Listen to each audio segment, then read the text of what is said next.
this week's video isn't the one I thought it would be. I'm kind of cobbling it together last minute because a customer forgot to tell me that he decided to go elsewhere to get the work we scheduled well in advance done. Don't worry, guys have been dispatched and he will pay a dear price. But it threw a wrench in the works, so to speak, because though I have lots to do, the filming schedule had to change to accommodate. You don't care. So you get to see some cello guitar stuff. I know you've been itching. I realized at some point that this guitar follows the Martin tradition somewhat closely, especially the bracing, so I thought to myself, I'll make a Martin-style bridge because I know they work well with that particular bracing, and in the event that someone in the distant future, the year 2000, might get bored with the idea of a cello guitar and want to convert this into a six-string. They could just slap a different bridge on it and make a new neck. Stranger things have happened.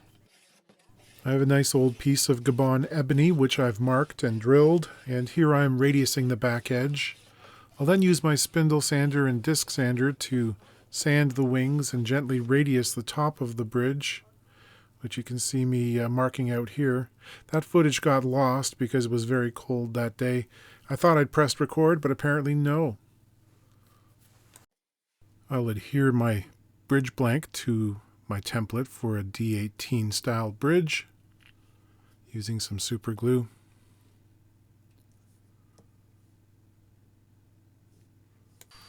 Then proceed to route the outline. Doesn't matter where I position the vacuum hose. It's time to scrape the wings clean. These have 100 grit scratches from the spindle sander. The easiest way to get rid of those is with a card scraper. Then on to progressively finer grades of sandpaper, backed up always with a flat block or a dowel. I'll put some packing tape on the underside of the bridge because I want to protect it from the oil which I'll put on there. I'm also leaving a strip along the front edge of the bridge there which will eventually have some tape stuck to it, which doesn't agree with the oil during the saddle setup process. So a couple coats of oil, that'll make it nice and shiny. It's time to carve the neck. I'll mark out some guidelines measuring from either the center of the neck or the edges, and I'll cut down to those using a Japanese saw. This will make a relief cut for my spoke shave, give me a place to work to. If you don't have these kinds of gaps at the end of the neck, it's hard to be very precise because your spoke shave doesn't have a place to enter. So I'll chop those free using a wide chisel.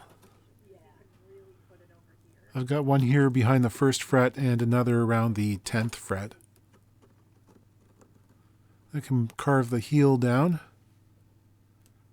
Again, this is like making large facets which then get subdivided into smaller facets which eventually provide you the shape that you're looking for. Be quite precise with this if you're careful. And I'll hit it with a cabinet maker's rasp and a file.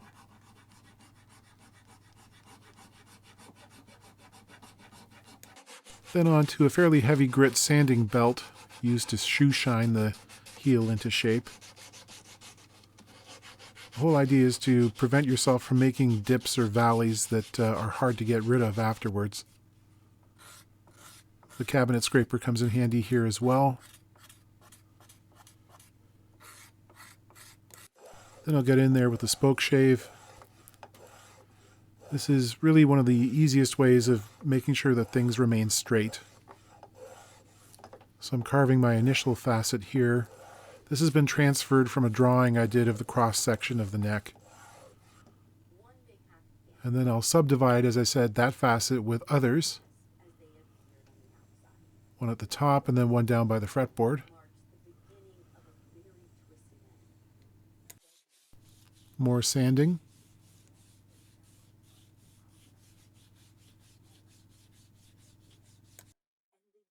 Now here's some fun stuff. I like this part of the process. I get to define the transition between the neck shaft and the head. The birch carves really nicely. It's like a slightly softer maple. Cuts very cleanly.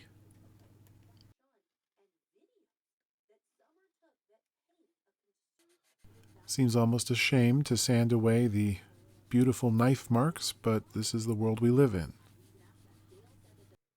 I'll install some side dot markers. I'll measure and then drill them out, and I'll pop in some plastic. People ask me about this, strangely. Why do I use plastic and not pearl? Well, every time I've used pearl, one of them is always like grayer than the others, and it bothers me. I think the plastic is actually easier to see on stage too, I'm told. Here I've pre-drilled holes for the tuners. These are dry, so I can lop them off with my big chisel. And before I do my final sanding of the neck, I'll lightly dampen the entire surface with water, which will raise the grain, and my first sanding will cut off those little whiskers. Go over the whole thing very carefully. Then I'll apply a little coat of that neck amber lacquer like we did on the body, in a sort of burst effect that you see on violin family instruments. It's darker on the heel and the head, and it's practically natural in the center. And that's looking the way I want it. It needs much more finish, but that's a good start. And here we have a Simon & Patrick Dreadnought. Simon & Patrick is one of the brands in the Godin family of makers. Seagull, Norman, etc. This is one of the higher end makes. And yeah, it's quite a guitar. A nice piece of Sitka for the top. Back and sides are solid Indian rosewood. This one has a Fishman undersaddle in it. It's also got a battery box, which seems to have taken a real hit. Got a couple of splits through the grain and actually missing a substantial chunk of side material, which will need replacing. That's a nice little headstock detail. And the dot markers on the fretboard have the offset design, which I think I'm going to borrow for the cello guitar. I like this. This thing's also going to get a new set of bridge pins while we're at it. Seem to have one orphan. Okay, got one screw that's partially removed.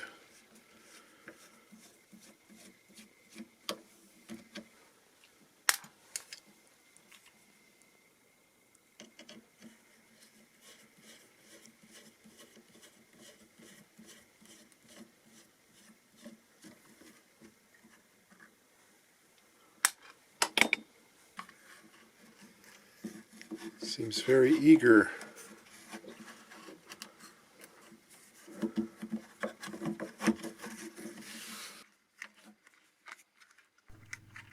Took a little wrestling to get the battery connector out of the housing, but it came. There.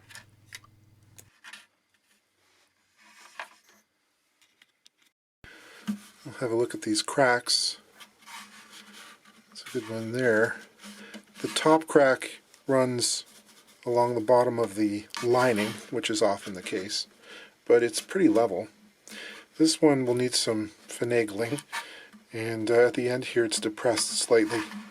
I don't know how easy it will be to pull that out.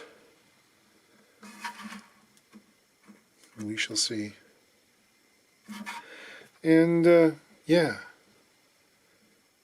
we can do this. It's kind of nice actually having this cavity right here where you're trying to work. To do this without that, working from the sound hole in a case like this is a lot more annoying, but this will be fine. Let's get some glue in there. Using Tight Bond. In this case, the extra working time is helpful. Trying to get all of the cracks filled with glue, pumped into them, and then fishing out the depressed portion.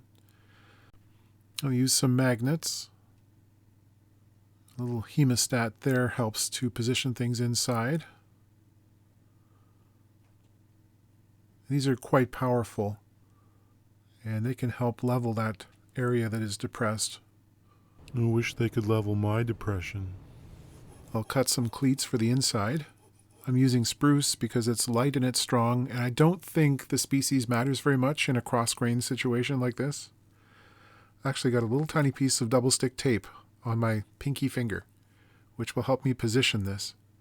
And it's been coated with a good amount of glue. Don't drop it. Get it where it needs to be. And I'm going to hold it there for about 1.5 minutes before I try and put the magnets in place, because I want it to sort of get a good start, and the glue will start to hold at that point. After those are glued in, I'm going to take some thin viscosity super glue. This is Glue Boost's thin fill and finish. There's another little puncture wound on the other side at the waist, which is quite deep. It went all the way through the guitar. Now the owner put a cleat in there himself, and I'm filling it with a thicker glue. After that's cured, I've made up a razor blade scraper here with pieces of tape on both sides to act as a depth stop. Anytime we do that, we genuflect towards the west coast and say hi to Frank Ford. There are people who like to turn a hook on the razor blade. I don't usually find that's necessary.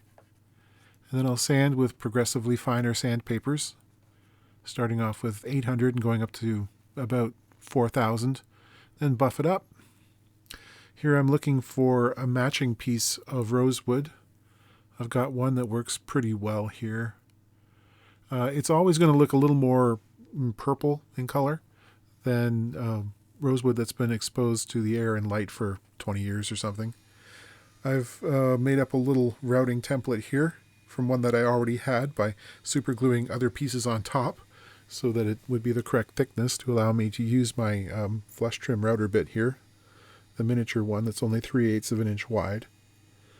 And I will cut away a portion of material that will create an overlap so that the patch is going to be good and solid and regular.